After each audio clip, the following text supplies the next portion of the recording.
Halo sobatku, selamat datang di channel Sobat Movie. Tempatnya review film paling asik dan menarik buat sobatku semua. Yang baru gabung, silahkan klik tombol subscribe ya dan nyalakan loncengnya, supaya kalian tidak ketinggalan film-film seru yang Mimin upload. Oke, gak usah berlama-lama lagi, langsung aja kita ke reviewnya. Gasken sob.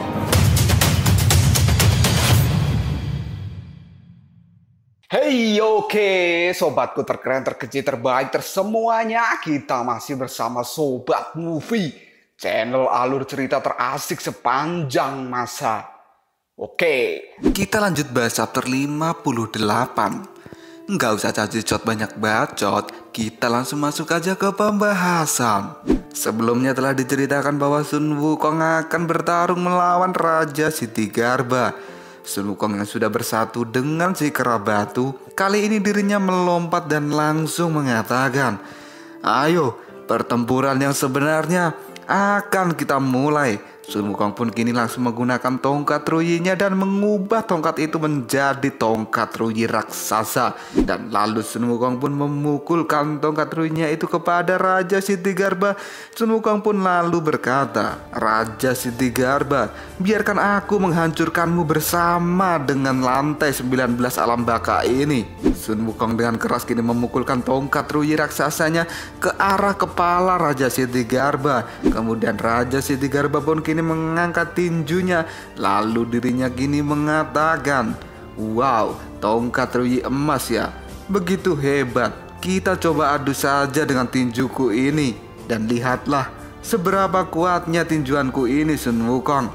Lalu Raja Ksitigarbha pun kini mengadu tinjunya dengan tongkat ruyi raksasa milik Sun Wukong. Pukulan yang dilakukan oleh Sun Wukong itu begitu kuat sehingga Raja Ksitigarbha kini menjadi tertekan. Dan Sun Wukong pun tidak akan menyerah, dia pun terus menekan tongkat ruyinya agar bisa mengalahkan Raja Ksitigarbha. Sun Wukong pun kini berkata, Sun Wukong yang melihat kehebatan Raja Ksitigarbha, dirinya pun kini menjadi kagum, lalu berkata dalam hatinya, "Raja Ksitigarbha, kekuatan pesonanya itu sungguh luar biasa."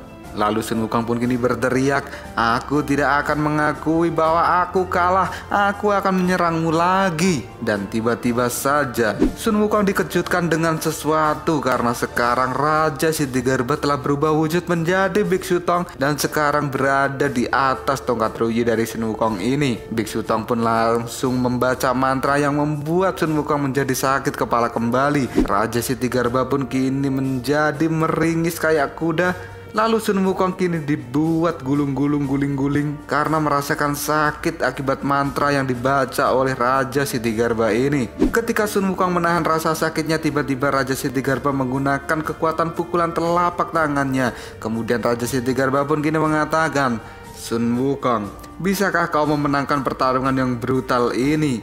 Dan bisakah kau mematahkan pesona iblis milikku? Aku percaya bahwa di luar sana kamu adalah raja kera yang hebat, tetapi di hadapanku kamu hanyalah seekor monyet, Sun Wukong." Dan kini pukulan telapak tangan yang keras dilakukan oleh Raja Ksitigarbha sehingga membuat Sun Wukong menjadi terjatuh.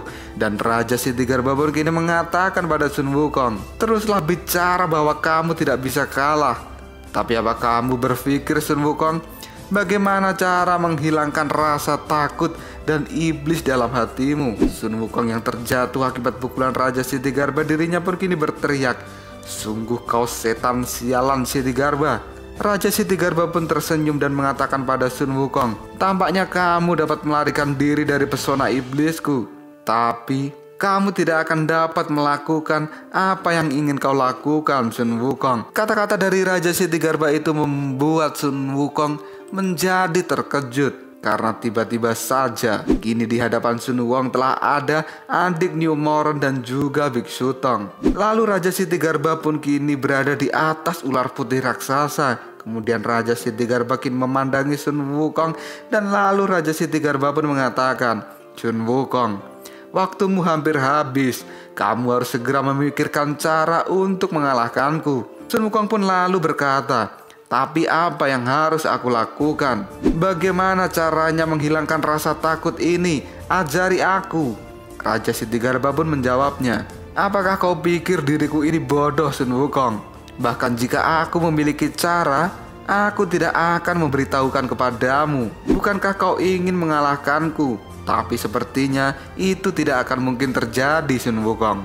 Kemudian Sun Wukong pun kini tersenyum pada Raja Siddhigarba. Lalu dirinya pun kini mengatakan, kalau begitu, aku akan membunuhmu saja. Sun Wukong pun lalu mengambil tongkat ruyinya dan kini dirinya pun melompat dan akan memukul Raja Siddhigarba. Sambil akan memukul, Sun Wukong mengatakan, kalau aku tidak mengalahkanmu, maka aku akan tinggal di dunia bawah selamanya dan aku tidak mau hal itu terjadi. Kini pukulan tongkat ruyi dari Sun Wukong ia lakukan dengan sangat barbar sekali, sehingga bayangan dari tongkat ruyi itu pun menjadi sangat banyak. Dan kini Sun Wukong dengan brutal menghajar Raja Siddhigarba, tapi Raja Siddhigarba masih dapat menghindari semua pukulan yang dilakukan oleh Sun Wukong. Sambil menghindar, Raja Siddhigarba pun kini mengatakan, Sun Wukong, gerakan tongkatmu ini memanglah sangat banyak, tapi dirimu menciptakan banyak ruang yang kosong, dan kecepatanmu pun juga masih sangat lambat. Sun Wukong yang mendengar kata-kata itu, lalu dirinya pun kini mengatakan, apakah dirimu ingin melihat kecepatanku? Aku akan memenuhi apa yang kau inginkan. Lalu Sun Wukong pun kini bergerak dengan sangat cepat. Pergerakan dari Sun Wukong ini bahkan terlihat seperti sebuah badai yang langsung menyerang Raja Siddhigarba. Dan kini di hadapan Raja Siddhigarba, tongkat ruyi milik Sun Wukong berubah menjadi banyak dan sangat cepat, dan itu akan menghantam Raja Siddhigarba.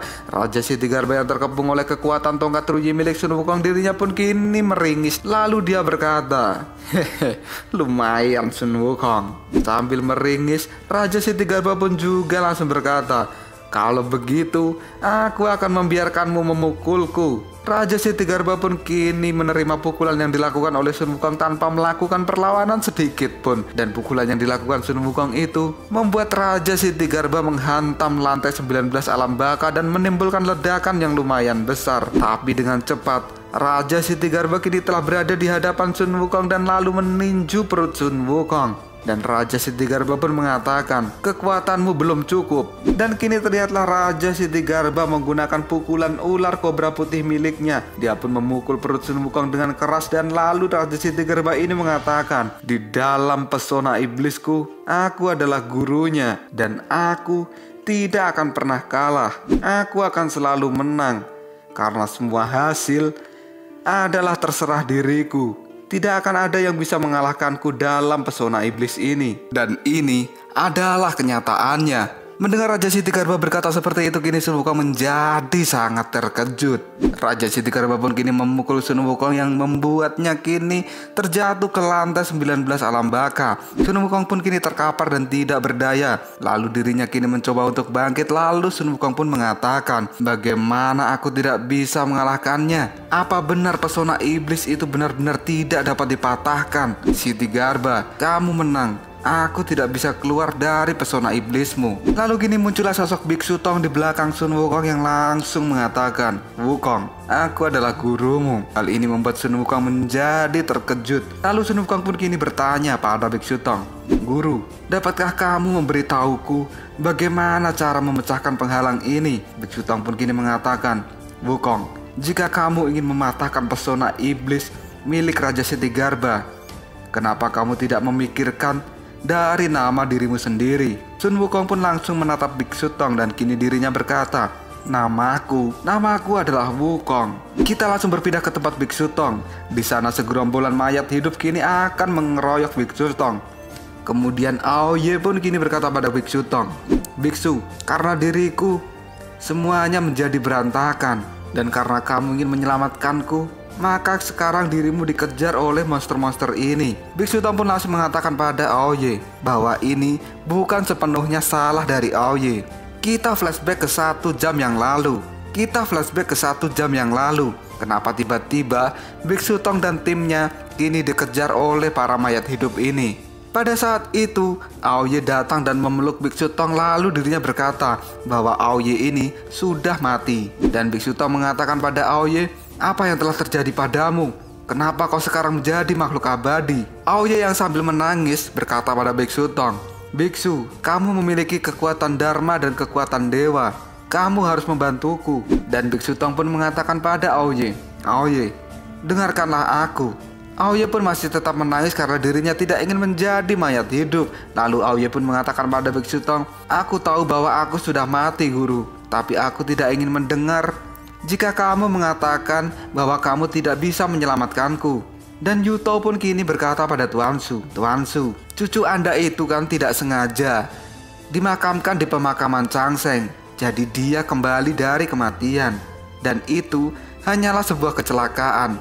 Tapi kenapa Anda masih menggunakan kuburan umur panjang untuk mengembalikan hidup orang-orang yang sudah mati? Dan Anda menciptakan satu persatu mayat hidup ini. Bukankah ini seharusnya tidak ada? Lalu Tuan Su pun kini menjawab perkataan dari Yuto. Di antara 6 monster, gerombolan umur panjang adalah klan yang terlemah. Dan tanpa prajurit mayat hidup ini, kita akan dimusnahkan oleh 5 gerombolan monster yang lain. Mendengar perkataan dari Tuan Su, kini Biksu Tong pun langsung menjawabnya. Keabadian itu sangat menyakitkan, dan mereka menjalani kehidupan setengah manusia dan setengah mayat. Bukankah hidup mereka itu lebih mirip seperti hidup di neraka? Lalu Aoye pun kini menangis dan berkata pada Biksu Tong, Biksu, aku lebih baik mati daripada aku menjadi monster seperti mereka. Kemudian Baisi pun kini menjawab perkataan dari Aoye. Aoye, kamu benar. Kamu lebih baik mati daripada kamu harus menjadi monster. Mendengar Baisi berkata seperti itu, kini Biksu Tong melirik ke arah Baisi. Lalu Biksu Tong pun berkata, Sutra Putih, kamu jangan begitu. Dan Baisi pun kini langsung menakut-nakuti Aoye. Baisi mengatakan, Aoye, biarkan aku memenuhi keinginanmu ya. Aoye yang mendengar perkataan dari Baisi, dirinya pun kini ketakutan dan dirinya tidak ingin mati. Lalu Aoye pun tidak akan berharap jika dirinya harus mati lagi. Setelah berkata seperti itu, kini Aoye kabur.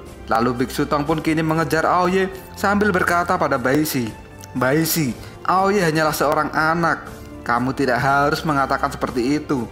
Baisi pun menjawabnya, apakah ada cara lain? Dan Putri Tengkorak Putih pun kini berkata pada Baisi, Baisi, yang kamu katakan itu sangat kejam.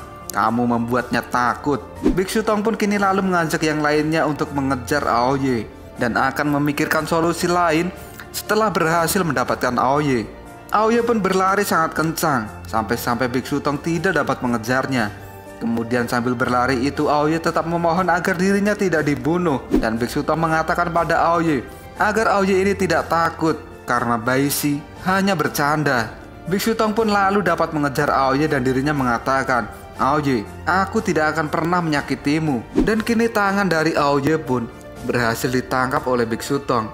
Lalu Biksu Tong pun mengatakan pada Aoye agar dirinya tenang dan mendengarkan semua perkataan dari sang biksu. Aoye yang masih takut dengan kata-kata Baisi, dirinya pun kini memberontak karena dia benar-benar tidak mau dibunuh. Dan Biksu Tong pun mengatakan pada Aoye bahwa Baisi tidak akan melakukan hal itu karena sekarang Biksu Tong akan melindungi Aoye. Aoye pun merasa tidak percaya akan kata-kata yang diucapkan oleh Biksu Tong ini. Dan Biksu Tong masih tetap menginginkan Aoye agar tetap tenang dan akan membantu dirinya.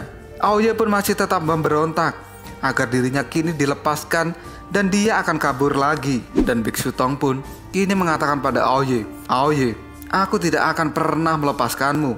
Dan tiba-tiba saja Aoye pun menggigit tangan Biksu Tong. Biksu Tong yang digigit oleh Aoye bukannya marah, tapi dia malah berkata, aku tidak akan pernah menyakitimu, kamu jangan khawatir. Kemudian kini terlihatlah tangan Biksu Tong yang digigit oleh Aoye mengeluarkan darah yang sangat banyak. Kemudian Aoye pun menelan sebagian darah dari Biksu Tong. Dan kini darah lain dari Biksu Tong ini menetes ke tanah. Setelah Aoye meminum darah dari Biksu Tong, tiba-tiba kini sesuatu hal terjadi. Aoye merasakan lehernya seperti dicekik dan hal ini membuat Biksu Tong menjadi panik. Sang biksu pun kini berteriak pada Aoye, apa yang terjadi padamu? Kemudian Aoye pun masih memegangi lehernya dan dia mengatakan bahwa ini sakit sekali. Dan tiba-tiba saja tubuh Aoye pun kini melembung menjadi besar dan mengeluarkan darah yang sangat banyak. Biksu Tong yang panik melihat keadaan dari Aoye, dirinya pun kini mengatakan bagaimana ini. Dan Aoye kini masih merengek, "Biksu Tong, selamatkan aku, tubuhku akan meledak." Lalu kini terlihatlah wajah dari Aoye ini menjadi mengembang dan seperti akan meledak. Lalu keluar darah dari mata, hidung, dan mulut dari Aoye. Tetesan darah yang keluar dari tubuh Aoye ini malah memunculkan sebuah pohon dari tetesan darah tersebut. Lalu apakah yang akan terjadi selanjutnya kepada Aoye ini? Apakah dirinya akan benar-benar meledak? Tunggu aja jawabannya di next video. Koprol sob. Tetap stay di channel Sobat Movie dan jangan lupa klik subscribe, like, dan share ke teman-temanmu agar channel ini dapat berkembang dan menghibur kalian semua. See you next tomorrow. Bye-bye.